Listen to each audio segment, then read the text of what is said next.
Good morning po. Ayuda mission po tayo ngayon mga kapamilya. Ayan po yung ating ipamimigay na ayuda kapamilya. At syempre, dahil mayroon ng bunga tong ating kalabasa mga kapamilya, kung nakikita nyo, ayan o, may pabunga na tong ating kalabasa. Pupulin tayo ng ating mga kalabasa kasi ayan, kukuha lang tayo ng isang bulaklak ng ating kalabasa. Ito yung bulaklak na kalalaki, yan yung kinukuha natin. Kinukuha natin yung pinakagitna niya, tapos ipupulin natin dito sa may mga bunga na ayan, ikakaskas lang natin dun sa gitna, tapos pwede na ring iwanan yung pinangkakaskas natin dyan sa gitna para yung mga bunga ng ating mga kalabasa kapamilya magtuloy-tuloy po yan, kasi nakikita natin medyo malaki na yung bunga niya dyan sa may ilalim. At once na bumuka kasi yung bulaklak ng pinaka bunga na yan, pwede na nating ipolin. Katulad nito, sarado pa, pero once na bumuka na yung bulaklak nun, pwede na nating ipolin ulit. Kaya yan po yung ginagawa natin. Kaya pag may mga pananim po tayong kalabasa, kukuha lang po tayo ng ibang bulaklak, yung walang bunga, tapos tatanggalin natin yung gitna niya. Yun po yung ipangkakaskas natin doon sa loob ng bulaklak nung may bunga na. Kaya para magtuloy-tuloy yung bunga niya, hindi siya masira. Yan po yung ginagawa natin pag may mga bunga na yung ating kalabasa, at maganda po ang resulta pagka ganyan. Ayan yung talbos ng ating mga kalabasa kapamilya, at yan po tatanggalan natin, at tinan nyo mahaba na po sila, kaya babawasan natin sila ng talbos para kumapal yung kanyang mga sanga. At yung mga talbos ng sitaw ay ng kalabasa nating kapamilya, hindi natin masasayang yan, at yan ipamimigay din po natin yung ating mga talbos ng kalabasa na tinatanggal dito sa ating garden.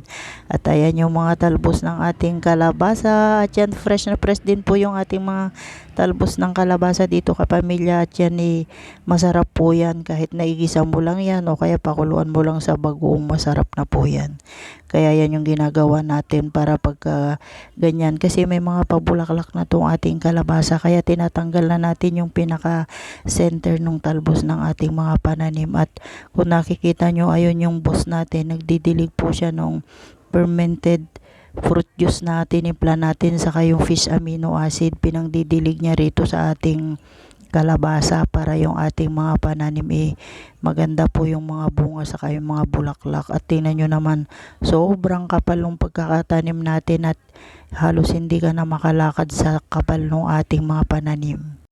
At syempre, marami pa rin pong talbos ng ating mga sitaw, kaya tatanggalin pa rin natin yung ibang mga talbos ng ating sitaw. At yan naman mapapakinabangan, at ipamimigay din natin yung mga talbos ng ating sitaw.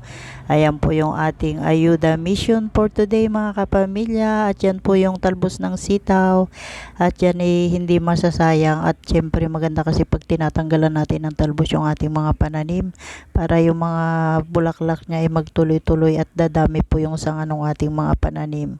Pagka yan tinatanggalan natin ng talbos yung ating mga sitaw, kaya yan yung ginagawa natin. At syempre mas kakapal po yung mga sanga ng ating mga pananim, kaya tinatanggal din natin yung talbos ng ating sitaw. Ayan po yung ating mga sitaw kapamilya. Ayan po, at maganda po yung talbos ng ating sitaw. Fresh na fresh yung mga dahon ng ating mga sitaw, at yan po yung ating mga kinukuha dito. Ito naman po yung ating mga patola kapamilya, at kung nakikita nyo, malalaki na po sila at pwede na po nating i-harvest. Nung nakaraan pinakita ko po sa inyo, napakaliliit lang po nila, pero ngayon ready for harvest na po sila, at marami pa pong maliliit dito sa ilalim niya. Kaya ayan yung mga improvement ng ating pagtatanggal sa mga dahon ng ating mga patola. Mabilis lang pong mamunga yung ating mga patola, saka mabilis po silang lumaki pagka ganyang natatanggalan ng dahon. Halos walang mga dahon yung iba nating mga puno ng patola. Tingnan nyo, lumabas na yung mga bunga niyang maliliit. Kaya maganda po talaga pagka tinatanggal natin yung mga dahon niyang nasa ilalim, saka yung mga tuyong dahon, para yung pamumulaklak niya at pagbunga niya nagdidiretso po, at nag-i-improve talaga pagka tinatanggalan natin sila ng dahon. Kaya yan, i-harvest natin yung mga bunga ng ating mga patola, at yan ready na for harvest yung mga bunga ng ating mga patola. At masarap po yan, kahit napakuluan mo lang yan sa bagoong kaya igisa mo, lagyan mo ng miswa, masarap din po yan. Kaya maganda talaga pag may mga pananim po tayo. Ayan po yung na-harvest natin kapamilya. O di po ba, ang dami na nating blessings na nakuha sa araw na to at ipamimigay natin.